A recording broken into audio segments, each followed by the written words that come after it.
बदले हुए घटनाक्रम को और पूरी इस मणिपुर के हालात को समझिए। अब क्रोनोलॉजी समझिए।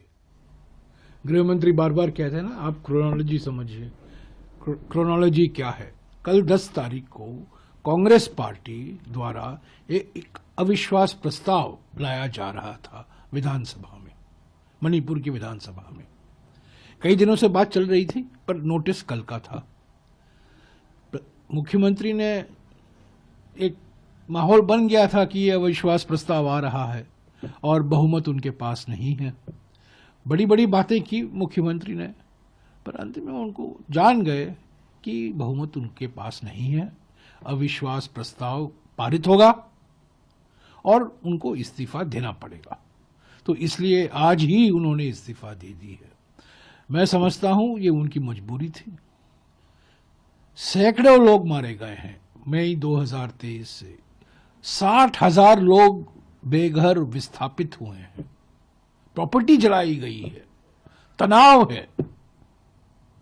समाज में लोग आपस में जो मिलकर काम करते थे मिलजुल कर, वो वातावरण बदल गया है। एक भय का वातावरण है, शक का वातावरण है। और पिछले 20 महीने से हमारे फ्रीक्वेंट फ्लायर प्रधानमंत्री दुनिया भर का दौरा करते रहते हैं। कल फ्रांस और अमेरिका जाएंगे, पर मणिपुर को नहीं गए हैं। तो ये देरी हुई है। इस्तीफा, मुख्यमंत्री की इस्तीफा जो अभी दिया गया है उसमें देरी हुई है, पर जिम्मेदारी तो गृह मंत्री की है।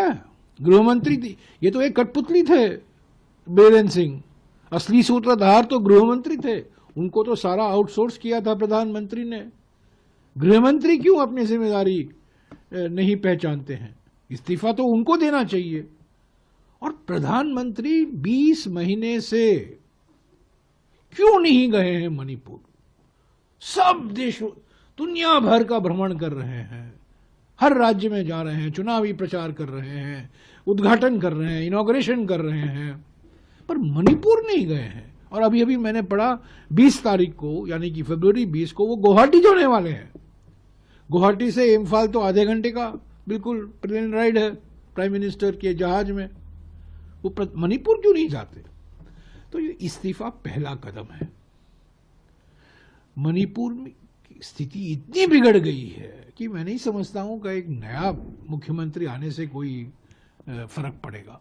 सवाल ये है कि इतनी भारी बहुमत मिलने के बाद भी फरवरी 2023 को जनादेश मिला था बीजेपी और उनके सहयोगी दलों को, एनडीए को, भारी बहुमत, प्रचंड बहुमत, पर उसके बावजूद 15 यानी कि फरवरी 2022 को जब चुनाव हुआ था, 15 महीने के अंदर मणिपुर जलने लगा। क्यों? कारण क्या है? तो ये मौलिक कारण देखने की जरूरत है। प्रधानमंत्री ने अपनी जिम्मेदारी कबूल नहीं की है। गृह मंत्री बिल्कुल असफल हुए हैं, असमर्थ हुए हैं। इस्तीफा तो गृह मंत्री को देना चाहिए और प्रधानमंत्री को फौरन मणिपुर का दौरा करना चाहिए। मणिपुर में जाएं, लोगों से मिले, अलग अलग राजनीतिक दलों से मिले, बातचीत करें, नागरिक संस्थाओं से बातचीत करें, एक संकेत दें कि वो चिंतित हैं। और मणिपुर को बार बार कहते हैं डबल इंजन सरकार, डबल इंजन सरकार। वहां तो कोई इंजन नहीं है, केंद्र का इंजन भी नहीं है और राज्य सरकार का भी इंजन नहीं है। तो आप लोग समझते हैं